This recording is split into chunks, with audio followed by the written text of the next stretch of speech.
Hey, Bruce Hurton here, and welcome to this training video where I'm going to be talking to you about why you should never leave your finances to your accountant. That sounds like quite a bold statement, and obviously what I've written on the board here, your accountant will not take care of your financials for you.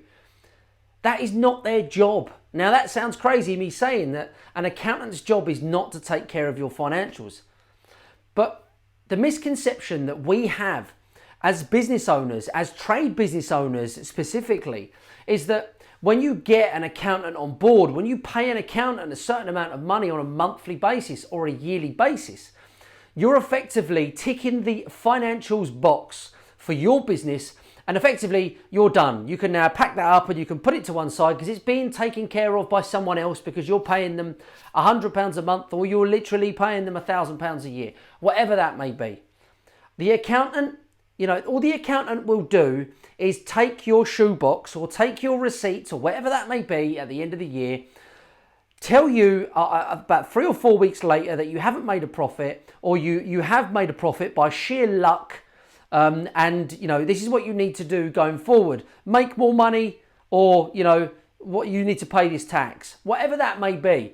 The problem is most of the time you'll go to the accountant with this shoebox of receipts, and that will be there you go, there's my shoebox of receipts, and the accountant will come back and say, yeah, you haven't done quite as well as what you thought you would, you'd done, because you'll go to them and say, well, I think I've done pretty well this year.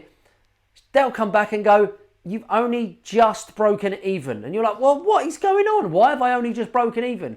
You're not monitoring your financials.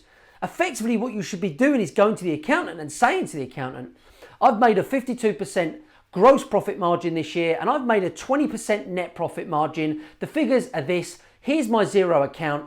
This is what this is what I've done. This is what I'm doing. I've taken these dividends.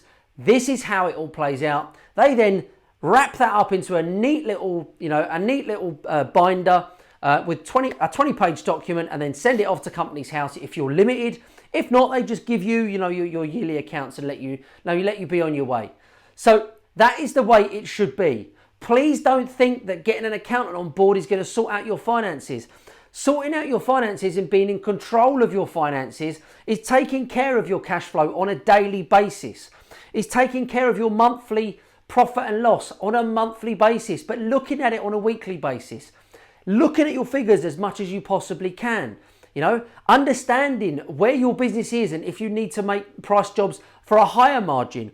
Even if you need to go out and say, well, okay, well, the jobs that I'm doing at the moment are giving me quite low margin. I now need to go out and market to a better audience that does higher margin. You might identify that one area of your business is absolutely killing it, but then this area is pulling it down. This is all about identifying things through your finances. And these are the things that the accountant will not tell you. The accountant will tell you stuff after the effect, after it's gone. It's in the distance behind you, what the accountant tells you.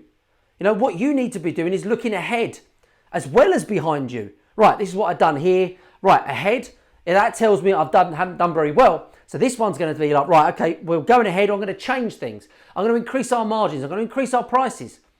These are all of the things that you need to consider when you are taking on an accountant.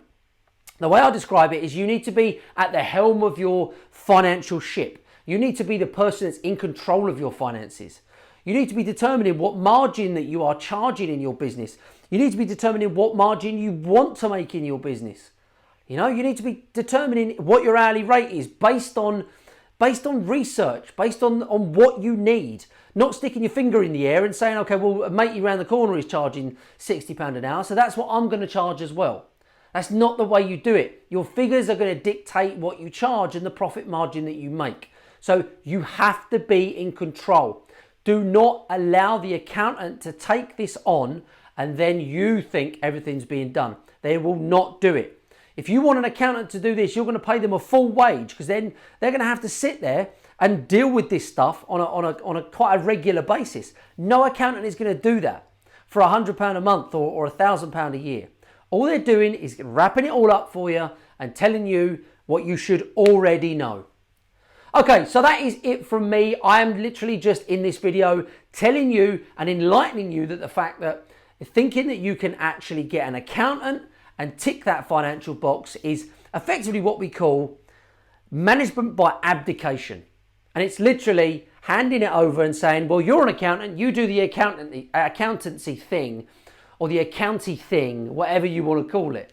You know, that is not the way you do it. I've been there, I've done it, and it doesn't work. It doesn't work. The only way you can master your business is being in control of your finances.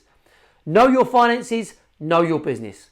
Okay, that's it from me. Hope you've enjoyed that video. Hope you got a lot out of that, and it kind of sparks something in your head to say, okay, well, I want to now take my finances to the next level and get that sorted and get my business sorted.